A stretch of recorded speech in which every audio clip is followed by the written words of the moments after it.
Good morning this morning, and welcome to a Ryan Day's quarterback plan for the next 5 years edition of the OHIO podcast. Do us a big favor, everybody. Hit that like button, smash it, make a comment down in the comments section below. Let me know what you think about what I think down below in the comments. And please, if you haven't already, please subscribe to the channel. Ring the bell, get notified every time we go live, like we will tomorrow night at 8 o'clock Eastern right here on the OHIO podcast. Hey, big announcement as well. We're going to be live again tonight, but it won't be on this channel. It's going to be over on the College Huddle. So make sure you go subscribe to the College Huddle right now so you don't miss tonight's awesome episode. We got two very special guests going to be joining us, one from the Big Ten, one from the SEC, and we're talking big picture college football stuff tonight. 8 o'clock Eastern over at the College Huddle. Make sure you're subscribed to the channel. Down in the comment section below, you'll see the link. Go there, subscribe, ring the bell, make sure you get notified. And at the end of this video, we'll have a link up at the top right-hand corner of your screen. You can click on that, and that'll take you to the College Huddle as well, where you can subscribe to the channel there as well. All right, guys, so let me talk a little bit about Ryan Day's quarterback plan. You can kind of see this thing working itself out in real time. And yesterday's announcement about a transfer coming to Ohio State with 2 years of eligibility at the quarterback position, I think solidifies a couple of these thoughts that I have about how Ryan Day views the quarterback room moving forward at Ohio State. And I also think it's going to reveal something rather interesting as far as the quarterback battle at Ohio State right now. We'll get into that in just 1 second. But first, let's talk about this guy right here, Eli Brickhandler. Yes, Brickhandler. What an amazing name. Unless you're a basketball player who shoots, that would not be the good name for a shooting guard playing basketball. But Brickhandler, I think it's a pretty cool name if you're a quarterback in college football. Eli's got 2 years of eligibility remaining. No, he is not being brought here to compete for the starting job. That is not the scenario here for Eli. Obviously, Eli has a ton of confidence in himself. He wouldn't have come to Ohio State if he didn't. That's not what I'm talking about. But let's all be completely honest with each other. If this guy starts in 2025 for Ohio State, something tragically went wrong in the quarterback room, and the season is probably not going to go the way we all want it to as Ohio State fans. But that being said, he offers Ryan Day two things. Number one, Ryan Day has stated multiple times that he likes there to be four scholarship quarterbacks in the quarterback room each and every single season. Four guys who are on scholarship that he can trust to be in that room for multiple reasons. And wherever those particular guys are at within their development within the program is significant. Now, this edition of Eli has more to do, in my opinion, with Taven St. Clair than it does who Eli is. Eli is going to offer Ryan Day the opportunity to bring somebody in the room who A, has experience, B, is kind of a quarterback who he can use in a very particular way to help this team, particularly on the defensive side of the ball. And it allows Taven to concentrate on his development without having to worry about being the quarterback on the scout team. That is incredibly important. And let me give you a very specific reason why that is so important. Let's go back a couple years when Kyle McCord left the program after the loss in Ann Arbor and before the Cotton Bowl against Missouri. That left Ohio State on the roster at that time two quarterbacks that needed to get ready for that bowl game. Devin Brown, obviously, and Lincoln Kienholz, who was a true freshman. Devin Brown obviously got the start. He had more experience. He was the one who was competing with Kyle McCord at the beginning of that season to be the starting quarterback that year. He lost out, dealt with some injuries, etc. Went into the Cotton Bowl ready to win that job and become the quarterback of the future at Ohio State. And it went tragically wrong. He was injured. He was knocked out of the game. And because of that, in came true freshman Lincoln Kienholz, who was not ready for that type of level of play at all, and it showed. Now, here's one of the reasons why. They needed to get Devin Brown ready for that game. Devin got the majority of the snaps and the first team reps leading up to that bowl game. Also, Lincoln was on the scout team trying to get the defense ready for what Missouri was going to present to them. And because Lincoln took all those snaps as, if you will, as the of the quarterback for that team, he did not have game ready reps, practice reps with the ones to get himself ready and acclimated in case something happened to Devin Brown, which obviously then took place. But because Lincoln was on the scout team, all his reps were with what Missouri was going to do, what they anticipated Missouri doing, which obviously they did very well because look at how well the defense played that game, keeping Ohio State in it.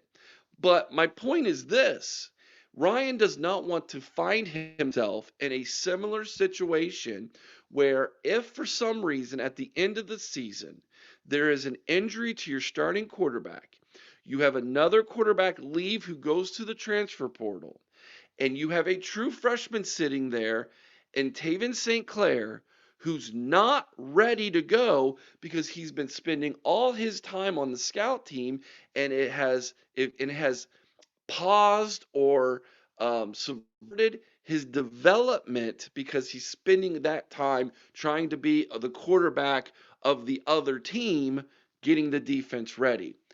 In steps Eli, and Eli Brickhandler has that opportunity to be the type of quarterback who the defense is going to rely on, getting them ready from week to week because he will be the scout team quarterback, and he's good enough given the experience he has. He started in college football. He's 6'2". He's dual threat. He can use his legs. He can throw the football. He can do everything that Ryan Day is looking for in the type of quarterback to lead the scout team, to give the defense great looks from week to week, and it doesn't stunt TSA's development in his true freshman year. Plus, they won't have to worry about burning a red shirt for him, hopefully, that finger crossed, this year. And that is critical for the future of the quarterback room. Let me show you in my mind what this move has to do with the future in the next 5 years at the quarterback position for Ryan Day at Ohio State. I believe Julian Sain is going to win the starting quarterback job. I've believed that since day one. I know that there's been a lot of talk about Lincoln Kienholz and in this quarterback competition and what Lincoln was able to do this spring, making this quarterback competition much closer than people like myself thought it was going to be. Uh, my eyeballs told me at the spring game, and from what I hear from people, that Julian Sain is the type of quarterback that Ryan Day wants to lead this team moving forward. And I think he's going to do exactly that. Julian Sain's going to win the starting job. If I had to put money on it, I think Julian Sain wins the starting job. Now, if Lincoln Kienholz were to somehow win that starting job in that quarterback competition, this entire thing that I have laid out is obsolete. Throw it out the window. It means nothing at this point, okay? So I'm admitting that up front here, but let's look at this with the idea that Julian Saint does indeed win the starting job and becomes a starting quarterback in 2025. Best case scenario, Julian Saint wins the starting quarterback job in this his redshirt freshman year, meaning he has to be here for at least 2 more years. And if all goes well in 2025 and in 2026, he goes off to the NFL and becomes a first round draft pick in 2026. That means that in 2025, Taven St. Clair is redshirted and becomes the backup quarterback in 2026 as a redshirt freshman. Okay, very similar to what Julian Saint did last year as the quote unquote backup as a true freshman. Okay, this year's backup quarterback will be whoever doesn't win the starting job, which in this scenario, I'm going to say is Lincoln Keenholz. I also believe if that's the case, I think Lincoln probably will enter the transfer portal at the conclusion of the 2025 season. Now, does he stick around for the playoff run or not? I don't know. I hope he does, but if he doesn't, then that means Taven St. Clair's development this year as a true freshman needs to be on the right trajectory so that if the scenario were to happen in the postseason, like I laid out at the beginning of this video, where hopefully, fingers crossed, we don't want it to happen, but if Julian Saint were to get hurt and Lincoln left because he entered the transfer portal, then that meant Taven St. Clair would be your starting quarterback as a true freshman for the remainder of the season into the postseason. And if that were the case, you do not want to put him in the same situation that Ryan Day put Lincoln Keenholz in the Cotton Bowl all those years ago. It is not ideal. That is why Eli Brickhandler, his addition to this quarterback room is so significant in my mind. Okay. That way, Taven can develop this year as a freshman and get himself ready just in case that scenario were to play out. And next year in 2026, he indeed would be that backup quarterback to Julian, pushing him maybe even for playing time in his mind, getting himself ready for what will be his third year on campus, his first year as a starter in 2027 as a redshirt sophomore. Now, that also means that in 2027, we're probably going to have another quarterback join this room who would be a backup type of quarterback because Brady Edmonds will be a freshman in 2027. He's the big 5-star quarterback who committed to Ohio State for the 2027 class. Now, as you can see, laying out this scenario, that brings us to 2028, where if Taven St. Clair has an amazing redshirt sophomore year, he has the potential at that time to enter the NFL draft. But if he says, you know what, I need one more year of good development, then we have 2028, where he is the starting quarterback, a second year starting quarterback, and Brady Edmonds enters his redshirt freshman year or redshirt sophomore year, excuse me. Redshirt freshman year, his second year on campus, where he would be the backup, and then he enters 2029 as the starter, just like Taven St. Clair did in 2027. This is the ideal, perfect scenario at the quarterback situation for Ryan Day if everything goes right. Now, we know that often isn't the case. Things can change, things can go wrong. And of course, Ryan Day and this coaching staff will have to make adjustments if indeed that were the case. But I also want to stress that this scenario that I laid out, I'm not the only one who knows this. Obviously, the Ohio State coaching staff does. Obviously, other coaches from other coaching staffs do as well. I have been asked multiple times, why is Ohio State, when they are the number third ranked overall class in 2026 when it comes to recruiting at this time, struggling to land a quarterback in this class? This is why. Because the level of talent that is spread out so nicely moving forward at Ohio State is so good, it's literally scaring talent away from committing to the Buckeyes in 2026, which means at some point, Ryan Day will have to bring in another transfer quarterback to fill that void that's being placed by the 2026 recruiting class. Do we land a quarterback in 2026? I think the plan is to land one, yes. Will that quarterback be on the level of Julian Sain, Taven St. Clair, or Brady Edmonds? Probably not. And it needs to be somebody who loves Ohio State, wants to be developed, and needs to be here for at least 2 to 3 years for that development in order for this scenario to work out properly, because he will be considered a backup style quarterback for the Buckeyes while he's here in 2026, 7, and 8. I hope this all makes sense for you guys. It's something I've been thinking about. And with the news yesterday that Eli Brickhandler was now coming here with 2 years of eligibility, which makes perfect sense when you think about what he's being brought here for, this scenario looks like it is lining up perfectly for Ryan Day. So my question is this. Let me know your thoughts down in the comment section below.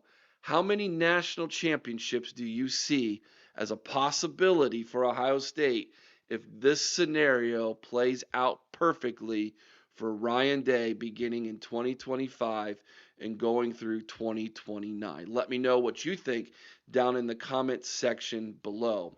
Today's scripture verse comes from Ephesians chapter 4, verse 32. This is one of my favorite verses and one that I remind myself almost daily that I need to have at the forefront of my mind and in my walk with Christ. Be ye kind one to another, tender-hearted, forgiving one another, even as God for Christ's sake hath forgiven you. I don't mean to be preachy, but I'm going to get a little preachy here. So if you don't like that, thanks for watching. Appreciate you. Have a great day. But for those who do, or for those who need to hear this, some of you are so bitter. Some of you have so much anger in your hearts for each other. You need to learn how to forgive. Because if Christ treated you the way some of you are treating each other, none of us would make it to heaven. Think about that. It is our duty, it is our calling, and it is a commandment from God Almighty that we forgive one another just like Christ has forgiven us. Nobody's perfect. Nobody's sinless. Nobody's blameless. That's why none of us can make it to heaven on our good works. It takes grace, it takes forgiveness. And I thank Jesus Christ that he forgave me of my sins and continues to do that on my walk all the way to heaven on this side of eternity. May God bless each and every single one of you today. Have a great Wednesday, everybody. Don't forget, check out the College Huddle tonight, 8 o'clock Eastern, our first live show on the new channel. Two great guests, one from the SEC, one from the Big Ten. We're going to have a really awesome debate tonight. 8 o'clock Eastern at the College Huddle. Go there, subscribe, ring the bell. Let's grow that second channel. Our goal is to get to 1,000 people before the start of college football, and you can help me do that by making sure you're subscribed. We'll see you all there tonight, 8 o'clock Eastern at the College Huddle. Till then, have a great day, everybody. Be kind to one another. I owe someone's OH and sing Carmen, Ohio with all your heart. Till next time, you all know what to do. Go Bucks.